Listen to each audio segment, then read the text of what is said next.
Eccoci qua. Beh, allora, vorrei cominciare questa chiacchierata proprio parlando della contemporaneità, perché mentre noi stiamo chiacchierando adesso, insomma, ci sono dei dati abbastanza interessanti. Il fast fashion che entro il 2027 dovrebbe crescere, insomma, esponenzialmente. I grandi gruppi, Kering e il VMH, che perdono 16 e 4 rispettivamente. Quindi, direttori creativi che vanno e vengono ovunque in questo tour infinito. Quindi, insomma, la curiosità è qual è il problema della moda? Che non esiste più, è molto semplice, la moda non esiste. C'è il potere del denaro che ti dice questo è quello che devi comprare, ma non vuol dire che sia di moda. Però questo è quello che ti chiedo di comprare. Io non so tutte queste borse a chi vanno, quante borse può avere una, specialmente a questi prezzi lì. Benissimo, sono dei marchi che fanno il loro fatturato unicamente e anzi è stato dimostrato che anche questi gruppi lì non hanno nessun interesse a vendere i vestiti, semplicemente perché i margini sono troppo bassi in confronto agli accessori. Dunque si vedono degli orrori, dice, ma Dio chi se li comprerà? Nessuno, rassicuratevi, perché comunque non servono a niente, è per fare parlare del marchio, dunque il più brutto lo fai, il più esagerato lo fai, il più se ne parlerà. Io ho un'ammirazione senza limite per Eddie Slimane. Allora, lui condivido pienamente. Sì, è un genio, perché per esempio quando è andato via da Saint Laurent è andato da Céline. Cosa fa da Céline? Presenta la stessa collezione dell'ultima di Saint Laurent in altri colori, ma la stessa. Tutti i compratori in lutto, ma cosa farò? Io con quelli che conosco bene dico, non preoccuparti, vai in showroom, vedrai che roba da comprare la trovi. Tutti vanno in showroom e no, le cose della sfilata non c'è neanche l'ombra, però ci sono dei trench divini, ed è appunto intelligente il ragazzi. Sono degli abiti fatti bene. Sì, no, poi voleva che si parlasse di lui, con questo si è parlato solo di lui. Esatto, no, è stata una collezione abbastanza scioccante, ma tra l'altro, vabbè, adesso c'è stato insomma Slimane che è un personaggio decisamente interessante che è legato ovviamente a Monsieur Saint Laurent, insomma, sì. che Surtout a Monsieur Berger. Sì. Berger anche, sì. Che è anche, insomma, insomma, non voglio dire idolo, icona, perché sono parole che vengono un po' usate a sproposito molto probabilmente, però sicuramente una grande passione, visto anche la pubblicazione, insomma. Mia? Su cui hai lavorato. È determinante. Certo. Io, la mia vita è cambiata il giorno ho visto un vestito di Saint Laurent, questa roba avevo 8 anni, vedo un vestito mondeliano su una copertina, e voglio che tutte le donne che conosco si vestono così. Poi mia nonna dice guarda che questa è l'alta moda, mi racconta l'alta moda così, come si chiama il mestiere couturier. Io dico vabbè non faccio più il pasticcere, faccio il couturier. Perché la nonna mi dice, io gli dico ma cos'è l'idea di questo?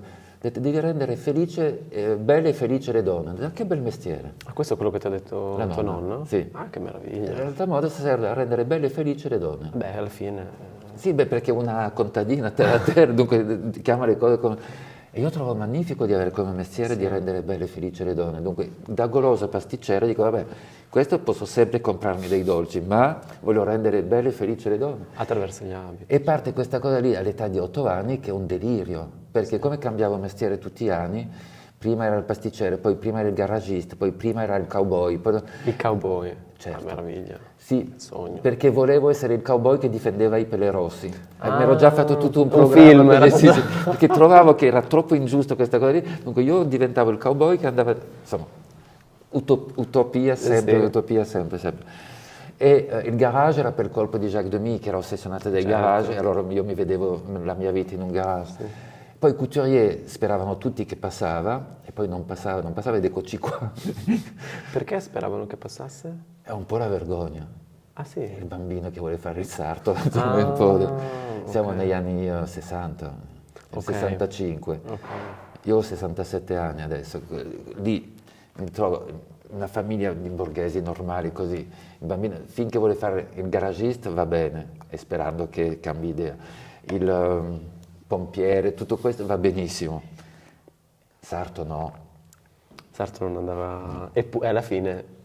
Sì, ma è stato duro perché è stato vissuto come una vergogna, a parte da mia nonna, ma da mio padre e da mia madre era una vergogna. Tipo, cosa fa Stefano? Niente, sta pensando.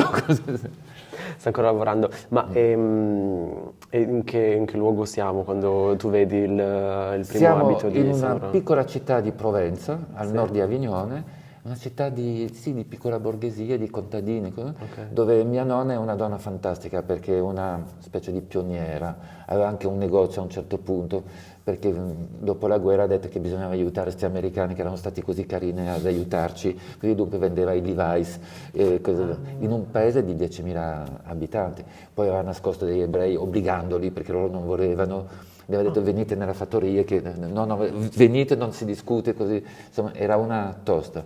Poi ha aiutato tante ragazze madre anche, era una donna meravigliosa che mi ha cresciuto poi, perché i miei erano in giro, diciamo. Oggi quando ci ripenso rimpiango tantissimo quella stronza di amica di mia nonna che aveva lasciato questo giornale in casa, perché se non lo lasciava era meglio, facevo un'altra vita, però... Vabbè, no, in realtà ha segnato il destino. No, per come è diventato questo mestiere che amo profondamente oggi è un po' duro.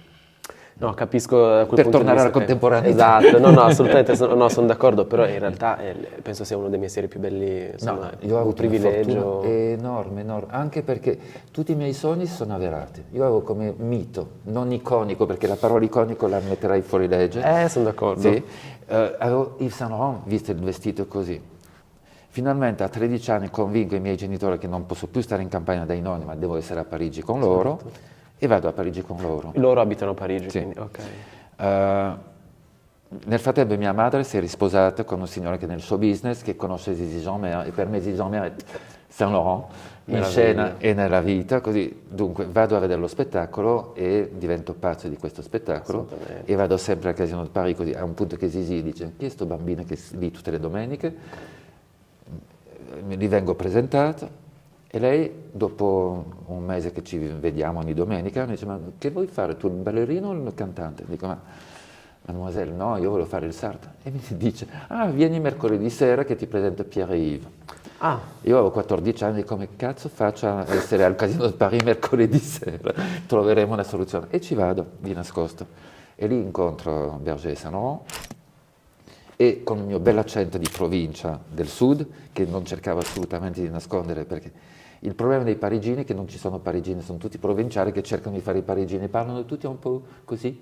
Certo. Io invece no, parlavo con il mio accento provenzale. E Pierre Berger mi dice, accento così? Ho detto, sì, d'Avignon, ma j'entends bien, lo so. Ho detto, ma di dove? Ho detto, ma al nord. Sì, lo so, ma dove? E dico, Valréas. E lui comincia a parlarmi del mio paesino così, parlando dove c'è il sindaco, la cosa, la fontana di quello. E poi mi parla di mio padre, che era un personaggio abbastanza colorato, diciamo. E lì non ci posso credere che il socio di Saint Laurent conosce la mia realtà. E mi dice, ma ti piacerebbe vedere una sfilata? E ho detto, sì, certo. E mi chiede l'indirizzo, io abitavo la strada dietro alla Maison de Couture, proprio Rue Spontini, ero Rue Faisanderie, con le mie stanze che vedevano la Maison de Couture. Salone, certo. Esatto. E da lì nasce, vieni quando vuoi, ma non hai idea che ha davanti a lui un bambino di 14 anni. Tutto questo comunque a 14 anni? Sì. Vabbè, un sogno. Un incubo, perché il mercoledì sera, di nascosto, a Place Clichy, certo. senza sapere come si torna a casa, insomma, e con il cuore che batte, però non si perde un'occasione di incontrare Pierre Berger Saint Laurent. E lì, la cosa buffa è che poi finalmente mi arriva l'invito della sfilata, e vedo mercoledì alle 11, dunque devo chiedere il permesso per andare alla sfilata. Certo. Ottengo con fatica il permesso, ma lo ottengo. Arriva il mercoledì, da martedì a mercoledì non dormo, sono agitatissimo. Vabbè, immagino. Arriva il mercoledì, giro l'angolo e la strada è deserta come tutti i giorni. Dico, strano, mi immaginavo qualcosa, insomma. Salgo questi gradini e vedo questa stronza lì, scicchissima, bonjour, e dove mi vita scoppia a ridere, è mercoledì prossimo. E io mi trovo sbagliato lì, settimana. Sì, ma mi sento arrossire così e soprattutto dico, come farò ad avere lì il permesso? Tra una settimana riesco ad avere il permesso e vado lì e c'è tutto. E lì la strada non è deserta, è affollata, certo. E ci sono le barovesse, e c'è perfino Zizi che mi fa, ma cosa fai qui? Ho detto, grazie a lei. Certo. Sì, è vero. Che è un sogno, onestamente, Totale, sentire... totale. Che... Però la cosa bella è che poi mi danno un posto meraviglioso, proprio da solo, sotto una statua con una cornucopia piena di gili, così, io mi sento in paradiso proprio. Poi le vedo tutte, c'è la Benson, la Deneuve, e la Marie-Hélène, la Hélène Rochade, è come essere in un sogno proprio. Poi comincia la sfilata E lì non capisco più niente, sono completamente catatonico davanti ai vestiti. E alla fine Berger mi dice: ti ho visto da dietro così, ma avevi l'aria delusa. Deluso? No, perché? Ho detto: no, eri... Ho detto: ma è difficile. E lui mi abbraccia: hai capito tutto, è difficilissimo. Però mi sono accorto che era difficile. Che collezione? Era la collezione una primavera-estate 72, Ok. Manta Moda, e la cosa che mi stupiva tantissimo è che non si capiva come erano entrate dentro i vestiti, non si vedeva né cerniere né bottoni, era tutto come sono entrate lì dentro. Quando ho lavorato poi 3 anni fa sulla mostra ai musei di Parigi, Sì. la prima cosa che ho voluto vedere è questi vestiti lì per capire dove era. Infatti erano incuriosita la Fondazione Saint Laurent, ho detto: io voglio vedere questa stagione lì e questo vestito, ce l'avete? Sì. Sono andata e ho detto: ah, ecco come si entrava lì.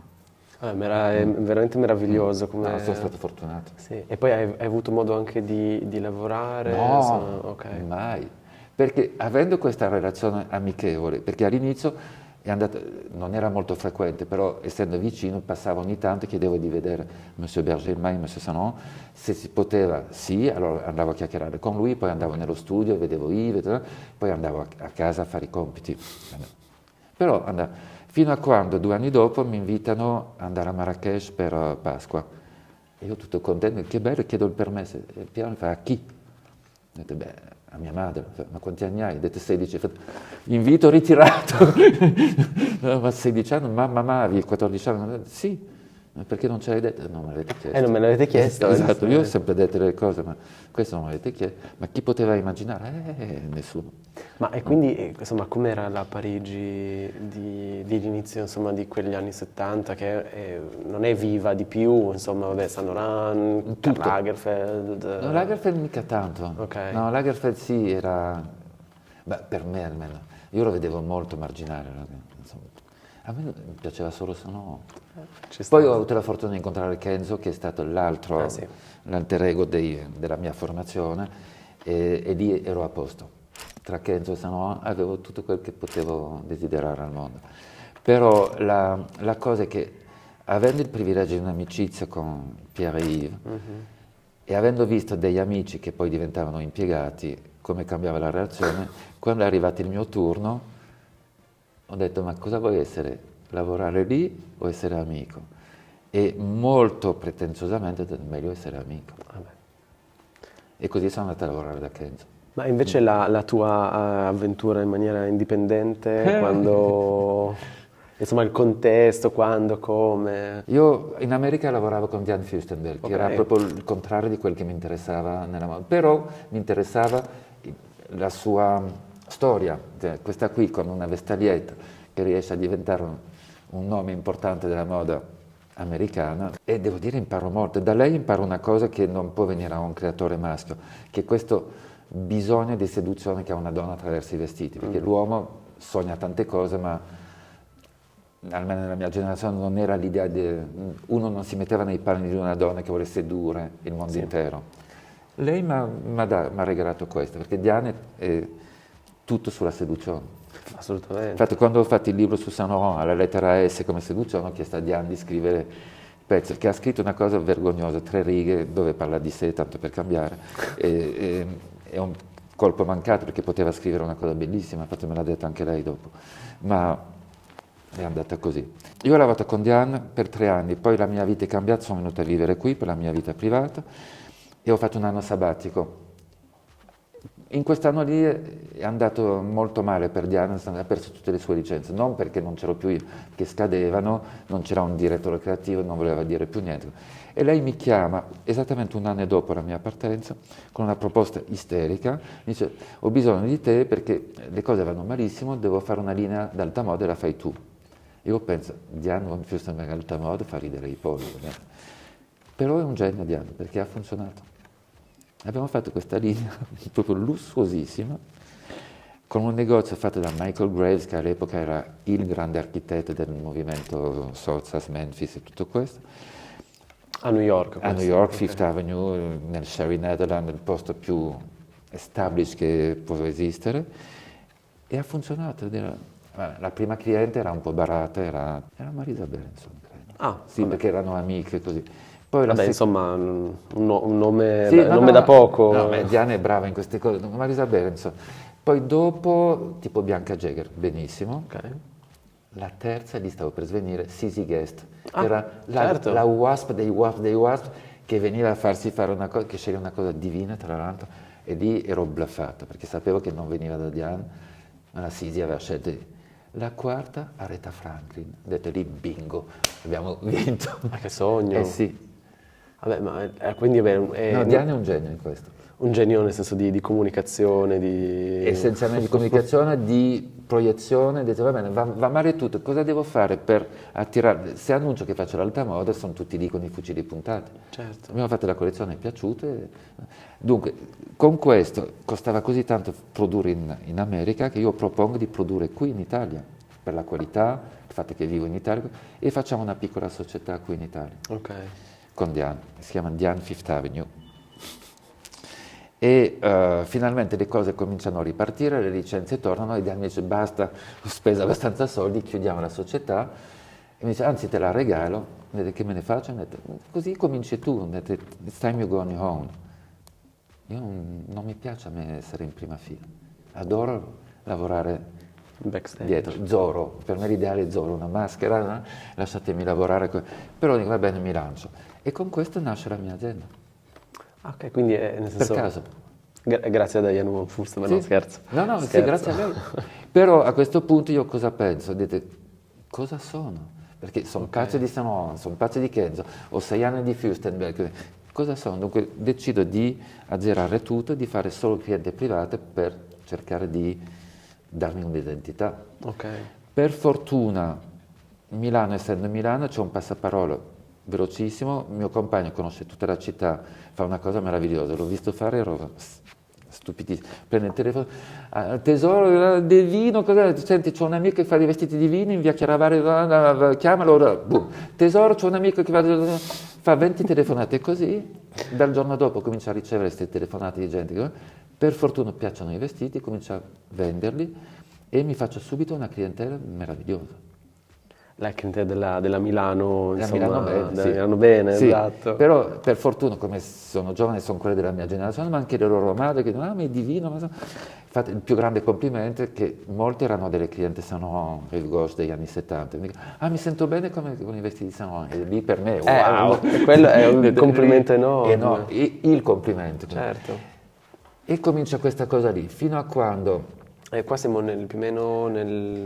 88, 89, Ok. sì. Ah, quindi anche Milano è, insomma, esplosione di Sì, però Maison Brand. a me non mi interessa. Sì, no, certo. Io ho no. la mia vita privata che Certo. mi ha fatto venire qui, Certo. il mio mestiere che amo, e non so- però mi dico, va bene, allora bisogna vendere ai negozi, ma non so come si fa a vendere ai negozi. Allora mandiamo delle lettere, guardiamo dove ci sono i negozi, mandiamo le lettere, diciamo, chiaramente non viene nessuno. Un piccolo colpo di fortuna ce l'ho, c'è una giornalista americana che viene per il New York Magazine per fotografare le collezioni italiane. E a un pranzo vede 3 donne con dei vestiti che gli piacciono, ma che non sa identificare. Allora vai timidamente, gli dice, di chi è questo? E quella lì dice, Stefano, non so, e lei non capisce un cavolo del nome. Ah, ok, benissimo. Chiede all'altro, Stefano, sarà lo stesso nome, ma no, alla terza, gli dice, Stefano, scusa, siediti, chi è? E questa qui gli dice, un francese che gli dà il mio numero, e questa mi chiama il giorno dopo, che voleva dire, io penso che è una compratrice, dunque sono felicissimo.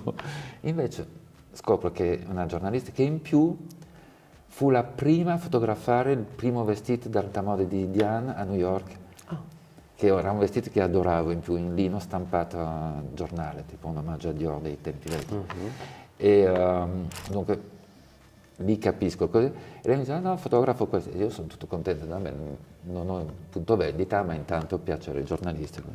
Lei va a New York e mi dice, sì, fantastico, piace a tutti, dammi i punti vendita, ha detto, non ci sono. E mi dice, ma non posso pubblicare, mi dispiace. Ma se mi lasci fare ti trovo un punto vendita, ok? Il giorno dopo mi chiama, ok, sei da Barney's. E io dico, cos'è Barney's? Come cos'è Barney's? Ho detto, Barney's è il più bel negozio di New York. Ah, grazie. E così è cominciato. Però il fatto che Barney's, allora lì prendono solo i credit per quel vestito lì, Sì. ne vendono 2, che per non averlo lì appeso non è male, e la stagione dopo vengono, fanno un ordine, bello, e la stagione dopo mi danno tutte le vetrine durante la Fashion Week. Ah, beh, E di meraviglia. colpo tutti questi negozi che avevo chiamato, ma che non arrivano. Tornano. Beh, certo. Ovviamente. Anche perché avevano preso anche una pubblicità sul New York Times durante la settimana della moda, Certo. insomma, la totale. E loro mi dicevano tutte queste cose che io non mi rendevo conto che erano dei regali enormi. Che trovavo normale, i vestiti erano divini, mi piacevano. Certo. Però È naturale che l'idea sia. di avere le vetrine di Barnes durante la Fashion Week, ho capito dopo che era importante, ho capito quando sono arrivati gli anni, I want to buy, I want to buy. Certo. E di colpo ero in business. No, vorrei rimanere sulla questione del viaggio, perché Sì. mi interessa, insomma, anche oltre a quel viaggio che non hai compiuto in Marocco con Berger, Mi sono rifatto dopo. Esatto, no, perché... No, ma per me, diciamo che per me a lungo il Marocco era vietato perché era troppo il paese d'elezione di Sanon. Io ero talmente innamorato di lui, di tutto il suo mondo, che avere pure come destinazione anche la stessa sua non mi andava. Però la prima volta che sono andato a Marrakech ho detto come lo capisco, ha ragione. Poi per fortuna ho scoperto Tangeri ed è lì stato un colpo di fulmine, come una storia d'amore proprio. E mi ricordo quando ho sentito Berger parlare di Tangeri, mi ha detto ma cos'è Tangeri? Una città di che in gelaba? Vabbè, io non li ho viste, però se dici così sarà questo. Infatti anni dopo, quando hanno comprato la casa a Tangeri, Piero mi chiama e mi dice no, saremo vicini. Ho detto dove? Ho detto a Tangeri. Perché? Ho detto ma come Piero, una città di che in gelaba? Ma cosa dici? Ho detto quel che mi hai detto 20 anni fa. Ma cos'è che ti ha fatto innamorare di... La natura era sublime, perché era come una città con un bellissimo passato, dimenticata da tutti, proprio da tutti, ma attorno a una natura strepitosa. Noi siamo arrivati un 29 dicembre dell'85, non mi ricorderò sempre, sì, e pioveva che Dio la mandava e la città era circondata da colline che sembravano un oceano perché erano tutti irisi in fiore che si muovevano col vento ed ho ancora le vertigini. Siamo arrivati lì e ho detto cos'è questo luogo? Poi controllato che questo era l'inverno, era sublime, venuti in primavera era meraviglioso, venuti in estate era un sogno, in autunno era basta. Immagino i colori. Sì, ma questi i colori sono ovunque, è la qualità della luce che è diversa. È la luce, sì. È la luce, è la perché luce. io mi ricordo una cartella colore che avevo fatta a Tangeri, che era di una bellezza folle, arrivate qui faceva, proprio non funzionava. Sì. E lì è stata una bella lezione, ho detto va bene, lì è il piacere, qui il lavoro. Beh sì, effettivamente, Ma alla la fine qualità- il tuo luogo, come Milano è stato luogo, insomma, è stato scelto come luogo di lavoro, quindi ci sta in realtà il luogo Di evasione, sì, altrove, sì. di vita, non so, Anche perché io lavorerei sempre, dunque è bello che lì sì, lavoro ma in giardino. Certo. Dunque, perché io senza lavorare muoio, però se lavoro in giardino non faccio i stracci. Dunque. Sono due cose diverse, no? E tu collezioni? No. No, vivo con un collezionista, manca solo che mi metto anch'io. Infatti nella nostra prima lite anni fa, quando avevo ancora la casa a New York, io avevo 6 foto sul mio muro della mia stanza da letto. E un bello dice, che bella, è una collezione di foto. Ho detto, no, sono amici che fanno fotografie e che amo molto, ma non è una collezione. No, questa è una collezione, sono 6, immagino che pensi, intendi comprarne altre? Ho detto, forse no. E abbiamo litigato come ci conoscevamo da poco tempo. Ho detto, ma tu sei fuori di testa, perché dovrei collezionare? È un inizio di collezione, un modo di vedere le cose. Quindi qual è il tuo rapporto con l'archivio? Io non avrei archivio, infatti io ho dei vestiti miei che amo molto, che mi sono comprato per tenerli in archivio, ma già comprandoli rimpiangevo di comprarli. Ok. Però c'è una ragazza bellissima, tra l'altro, che è nostra cliente dai esordi e come mestiere fa anche costumista e noleggia costumi. Io un giorno sono andato da lei perché cercavo un tessuto da spiegare a un fornitore, che è il tessuto dal quale si faceva i grembiuli dei bambini grigi da piccoli, che prima trovavo da Ghidolli, adesso non lo trovo più, dunque volevo ritrovare questo tessuto. E sapevo che lei aveva... Vado lì, poi vedo un'enorme tenda, e questo, entri, io apro la tenda e c'è una stanza più grande come questa, solo con i miei vestiti. Ho detto, ma questo sì, sono i miei che ho comprato, poi ho comprato quando hai i saldi, così, no? Ho avuto da cliente che mi hanno dato le cose, ho una stanza enorme con tutti i miei vestiti. Dunque ho detto, inutile che mi faccio un archivio. C'è già. No, è interessante perché in realtà immagino che comunque creando collezione dopo collezione si formi naturalmente, insomma, un'idea di archivio, di successi e insuccessi come insomma, ne parlavamo prima, fra il box, eccetera, eccetera. E quindi mi interessava sapere insomma, il rapporto con l'archivio, perché adesso sembra che creare moda sia imprescindibile, insomma, per creare moda sia imprescindibile l'idea di archivio, no? Che è impossibile creare qualcosa di presente senza avere il peso del passato, della collezione, insomma. Ma questo è quel che dicevi prima, il problema è che adesso sono dei direttori creativi, non sono più dei creativi. Lì parte tutto da Tom Ford, che è un genio puro. Let's do this and this and this, così. Poi non sai fare niente, pazienza, però hai un occhio bestiale e non sbagli. Lì parlo di Tom Ford, degli anni Gucci, così, perché Certo. è stato un fuoco d'artificio, come tutti si ricordano. Di creativo non c'era niente, c'era Karin Rothfeld che si divertiva a Spogliare le ragazze. Sì, a spingere i suoi fantasmi. Perché con Karina abbiamo lavorato da Kenzo quando eravamo piccoli, ci conosciamo molto bene e lei è sempre stata una gran seduttrice, ma proprio da quando è bambina. Dunque a me non mi ha mai stupito. Infatti quando facevo Pucci mi aveva chiamato Karina e ha detto voglio fare Pucci. Ho detto fai già Gucci? Ho detto sì, voglio Pucci, Gucci e Fiorucci.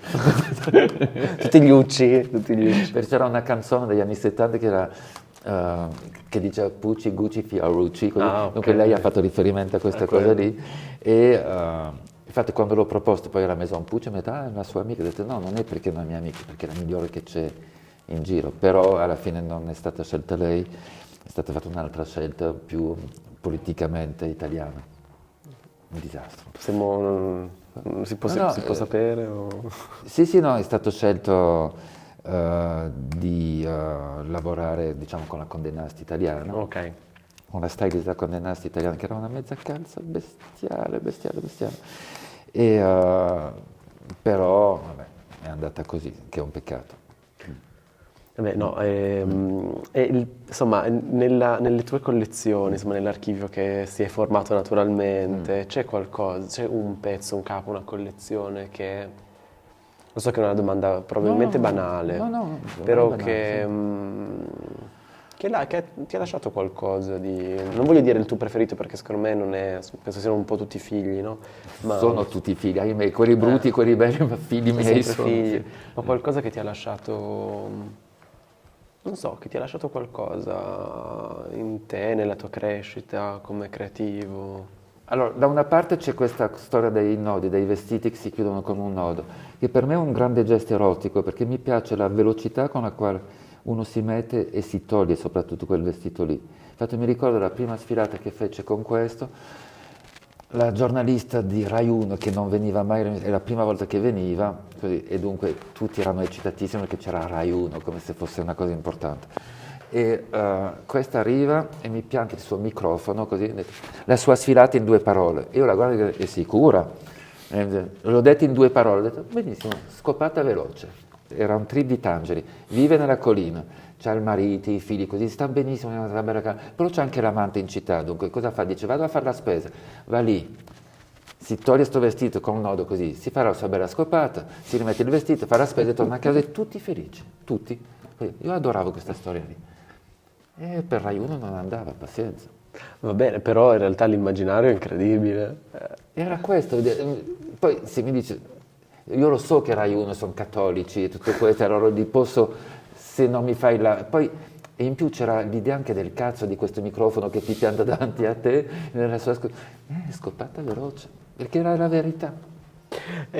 Insomma, effettivamente è un atto insomma, molto affascinante come insomma, chiudere, aprire e quindi possiamo tenere quella come... Quello diciamo è per me intoccabile, infatti le poche volte dove non ho messo nodi Sì. ne abbiamo venduto una tonnellata perché tutti li volevano, dunque mi inventavo dei minimi per poterli fare, no, se non c'è in collezione devi farne 12, benissimo, abbiamo venduto tantissimo, Certo. perché qui è stata un'invenzione dietro l'altro, non avendo una guida commerciale, che è il punto debole della mia azienda. Non c'è mai stato un direttore commerciale, no?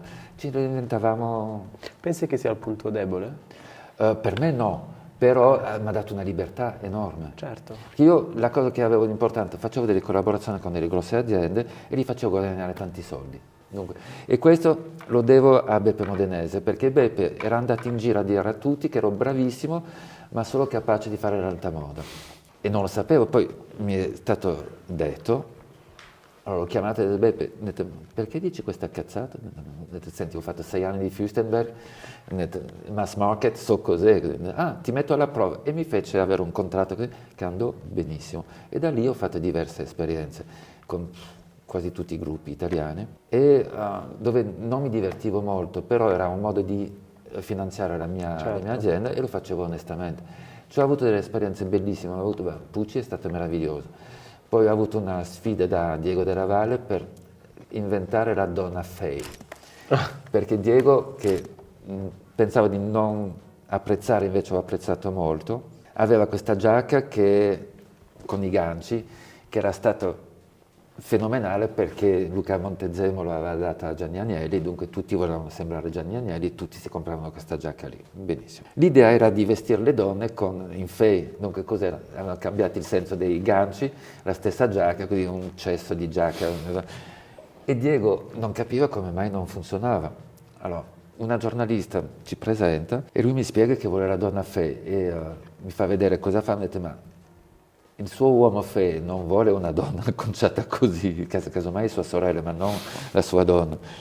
Allora, vediamo come. E gli ho inventato questo Fè che è stato un trionfo, devo dire, non grazie a me, grazie alla loro struttura. Certo. Io ho fatto un prodotto che aveva senso, ma che riprendeva il mio lessico, cose colorate, leggerissime, da piegare, arrotolare in fretta così. No? Sì, un gancio dovevo metterlo perché era la firma della cosa. Però è stato buffo perché lì ero felice perché ero Zorro, nessuno sapeva che lo facevo, e mi ricorda la signora Bifi che arriva per fare il suo ordine di Janson, dice, per il Capospari l'ho fatto un'infedeltà perché c'è una collezione in giro straordinaria che sta benissimo con i suoi vestiti. Ah, cos'è? Detto Fede? Ah, bene. E così fu veramente un trionfo, ma grazie all'organizzazione di tutto quello che c'è dietro Diego Della Valle. L'altra cosa meravigliosa fu con Sergio Loro Piana, che anche lui aveva un uomo che andava a gonfie vele e la donna che proprio arrancava, remava. E con Sergio è stato meraviglioso lavorare perché avevamo stranamente le stesse visioni. Per esempio, lui l'idea di moda è una cosa che lo faceva rabbrividire, specialmente a questi prezzi lì che aveva lui. certo. L'idea di moda era scandalosa, no, sono dei vestiti che devono durare. E lui mi aveva contattato perché una sua amica ha detto, ah, ce n'è uno che fa dei vestiti che durano per generazione, perché passava la figlia, la nipote, e questo aveva incuriosito Sergio. E infatti ho lavorato benissimo con lui. Questo appunto per dire che a volte funzionano i lavori, insomma, le aziende, il supporto commerciale, a volte Sono funziona. solo delle marchette, diciamo, sì, sono delle cose dove tutti hanno un unico interesse, fare soldi, che è bellissimo fare soldi, sono d'accordissimo, però bisogna anche avere il cuore e metterlo dentro, perché se sono solo soldi alla fine si vede. Quando mi dicevi prima che questo marchio per il quale ho lavorato, che hanno continuato a cambiare stilistiche, perché nessuno l'ha fatto con cuore, l'hanno fatto tutti per bisogno. E si vede. Io infatti quando mi sono ritrovata a delle proposte di collaborazione abbastanza squallide, ho detto vabbè, forse è ora di tirare i remi in barca e basta. Sì. Beh, che è esattamente il contrario in realtà di quello che fai qui. Sì. Perché tutto, appunto, sono tutti figli.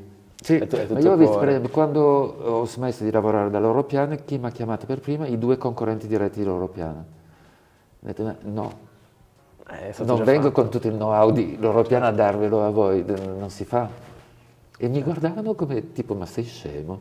Ti stiamo offrendo, certo, Sì, una fortuna, certo. Ho avuto la stessa cosa con Tom Ford, perché Tom amava molto il mio lavoro e quando era in Investcorp, che era il re di Gucci, così, mi aveva procurato un lavoro in Germania dove aveva già discusso tutto. Infatti quando mi ha detto quanto avrei guadagnato non ci potevo credere. Dice, ma sei sicuro? It's all done. Tu devi andare a Berlino, incontri questi qua e poi va benissimo. Vado, incontro questi qua a Berlino, va tutto bene apparentemente, mi fanno un'ultima domanda alla quale rispondo e vado via. La sera stessa mi chiamano e dicono: ma che cazzo è questa storia dei militari? Ho detto, sì, ma perché hai detto che non faresti una moda militare? Ho detto, perché trovo che ci sono troppe guerre in giro e non voglio vestire le donne da militare. Ma sei scema, hai perso il lavoro. Ho detto, puoi pensarlo, ma non dirlo mai. Ho detto, ah, ok. Sì, che vabbè, sì, posso capire dall'altra parte No, il ha ragione lui, suggerimento. ha ragione lui. Sì. Io quando ho fatto tutto, che sapevo che era andato bene, e uno mi dice, last question, is there something you would never do in fashion? Ho detto, no, l'idea stessa di fashion, ho detto, sì, forse, ho detto, non farei delle militari, sono abbastanza guerre così in giro. Ma l'avessi mai detto? Perché se vai il mimetico, fai il mimetico e stai zitto. No, volevo chiederti ancora una cosa in realtà che mi è venuta in mente, Ancora? l'ultimissima, poi Ok. basta, perché insomma abbiamo parlato insomma, dell'estetica eccetera eccetera, ma insomma c'è secondo me un prodotto, no, scusa, un progetto ecco, dell'editoria in cui insomma è Cabana, insomma con cui credo che collabori Sì, insomma, dal primo numero. e che trovo che sia molto dentro la visione anche delle tue creazioni, l'idea del viaggio, l'idea della ricerca. E ancora una volta della libertà. Io mi ricordo il primo numero di Cabana, io sono molto amico della vecchia squadra del World of Interiors, che quando venivano al Salone del Mobile facevo sempre un pranzetto per loro, noi quattro, tranquilli a casa, e quella volta molto contento gli dico, vi presento Cabana. E c'era Jessica con le sue due corrette sul divano e in silenzio giravano le pagine.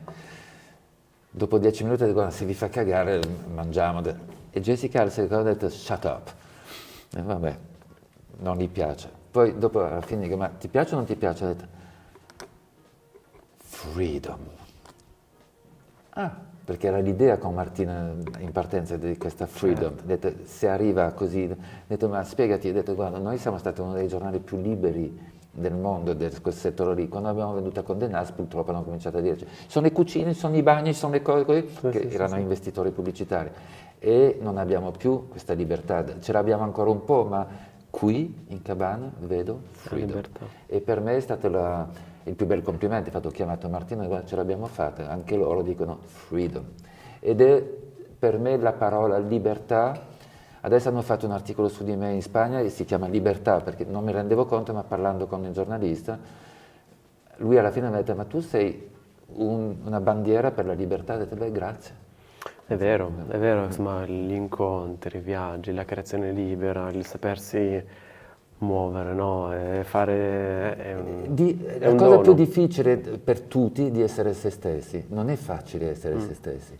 E io sono me stesso con tutto il bene, che non è male, ma anche tutto il male che purtroppo c'è. Però se uno non si accetta, come puoi proporti agli altri? Dunque questa idea di libertà per me è fondamentale. Grazie. A te. Ciao. No.